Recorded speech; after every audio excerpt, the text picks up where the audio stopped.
Hello everyone. पिछले video में हमने देखा था क्या पृष्ठाधार पत्ती के बारे में। ये क्या थी? द्विबीजपत्री थी। द्विबीजपत्री पत्ती थी, ठीक है। और आज हम पढ़ेंगे समृद्धि पार्श्वपत्ती। इसे बोलते हैं एक बीजपत्री या इसे इंग्लिश बोलते हैं आइसोबायोलैटरल लीफ।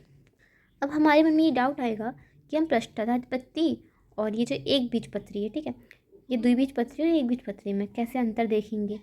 तो वो इस प्रकार है, इसमें भिन्नता इस प्रकार है कि मान लो हमारी एक पत्ती है, ठीक है। द्विबीजपत्री हमारी कैसी थी? इस टाइप में थी, तो ऊपर और नीचे। और ज़्यादातर हमारी जो एक बीजपत्री होती है वो कैसी होती है? ऐसी खड़ी हुई रहती है, ठीक है।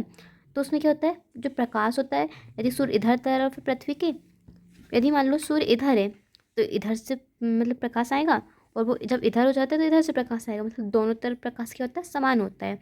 और तो क्या होगा, तो दोनों सतह पर क्यूटिकल की मोटाई भी क्या होगी? बराबर होगी। इसी प्रकार से क्या होगा कि दोनों सतह पर रंध्रों की संख्या भी बराबर होगी। जैसे कि ये रंध्र एक तरफ और एक रंध्र यहाँ पर। और जैसे हमारी बाह्य त्वचा मतलब कि हमारी जो पृष्ठाधार पत्ती है, द्विबीजपत्री थी, इसमें क्या था कि ऊपर तरफ जो रंध्र थे वो कम थे, मतलब थे ही नहीं। और नीचे वाली सतह पे क्या थे? रंध्र बहुत ज़्यादा थे। लेकिन ये इसका क्या है, इसमें भिन्नता है। इसलिए क्या है यहाँ पर कि दोनों सतह पर रंध्रों की संख्या भी बराबर होती है और क्यूटिकल की मोटाई भी बराबर होती है। जैसे हमने यहाँ द्विबीजपत्री में पढ़ा था क्या कि भरण ऊतक तंत्र, ठीक है, ये पैरेन्काइमा कोशिकाओं की। और यहाँ पर क्या था? खम्भ और पर्ण, खम्भ पर्ण मध्योतक थी, और यहाँ स्पंजी पर्ण मध्योतक थी। ये अलग अलग दिख रही हैं, लेकिन यहाँ पर क्या आपको अलग अलग दिख रही हैं, समान दिख रही हैं? तो यहाँ पर हमें क्या दिख रहा है कि सभी जो कोशिकाएं वो समान है। तो हम क्या लिख सकते हैं यहाँ पर?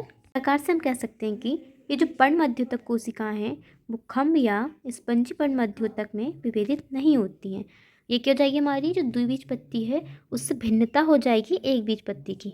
हमारे पास एक बहुत ही अच्छा इंपॉर्टेंट पॉइंट है, ये नोट भी करना चाहिए कि जो हमारी ग्रास है या घास है, ठीक है, जो एक बीजपत्री जो पौधे होते हैं या पत्ती होती है, ठीक है, उसे हम क्या बोलते हैं? घास बोलते हैं, ठीक है। तो उसमें जो ऊपरी बाह्य त्वचा होती है वो उस ऊपरी बाह्य त्वचा में क्या होता है? विशेष प्रकार की कोशिकाएं पाई जाती है, ठीक है। उसे हम क्या बोलते हैं? आवर्तक कोशिकाएं या बुलिफॉर्म सेल्स। अब इनका कार्य क्या होता है वो देखेंगे हम। इस प्रकार से है, प्रकार से मैं यहाँ गुब्बारे, मान लो ये गुब्बारा है, ठीक है, इसमें क्या मान लो हवा नहीं है तो वैसा सुस्त पड़ा होगा, है ना। जब हम उसमें हवा भर दें तो इस प्रकार से हो जाएगा।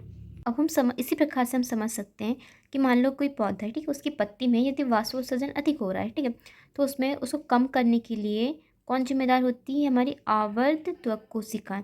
ये क्या करती हैं? जब मान लो इसमें वाष्पोत्सर्जन की कमी होने लगती है ना, तो ये क्या करती हैं? अपने आप को फोल्ड कर लेती है, जिससे क्या होगा? प्रकाश थोड़े से ही भाग में पहुंचेगा, और जिस भाग में नहीं पहुंचेगा वहाँ वाष्पोत्सर्जन नहीं होगा। तो और इसी का उल्टा कि जब मान लो वाष्पोत्सर्जन अधिक अधिक हो जाए या वाष्पोत्सर्जन कम हो जाए, तब ये क्या करती हैं? आवर्तक कोशिकाएं इसी को घुमा देती हैं और सीधा कर देती हैं। तो इससे क्या होता है कि फिर वाष्पोत्सर्जन अधिक होने लगता है। तो हम समझ सकते हैं कि ये जो आवर्तक कोशिका या बुलिफॉर्म सेल है, इनका काम क्या है कि ये पत्तियों को घुमाती है। जैसे कि ज़्यादा हुआ तो उसे सीधा कर दिया, सॉरी, ज़्यादा मान लो वाष्पोत्सर्जन ज़्यादा होता है तो उसे घुमा देती है, फोल्ड कर देती है। और जब वाष्पोत्सर्जन कम होने लगता है तो फिर से इसे खड़े कर देती है। इस प्रकार से ये कोशिका मतलब कि पत्ती को घुमाने का कार्य करती है। और ये कहाँ पाई जाती है? ऊपरी बाह्य त्वचा में पाई जाती है, ठीक है। इस प्रकार से था हमारा जो ये समृद्धि पार्श्वपत्ती या एक बीजपत्री, जिसे हम बोलते हैं आइसोबिलेटरल लीफ के बारे में। आई होप फ्रेंड्स आपको ये समझ में आया होगा। मेरी आपसे एक और रिक्वेस्ट है कि इसको समझने से पहले आपको जो मैंने पिछले वीडियो में पृष्ठाधार पत्ती या द्विबीजपत्री को समझाया है उसको आपको देखना बहुत ही इंपॉर्टेंट है, क्योंकि यदि वो समझ में आ जाएगा तो ये अपने आप समझ में आ जाएगा। क्योंकि हमने उससे इसकी तुलना की है, किससे? द्विबीजपत्री की तुलना हमने किया है एक बीजपत्री से। और वो एक प्रकार से बेसिक पॉइंट भी है, कौन सी? द्विबीजपत्री। Thank you.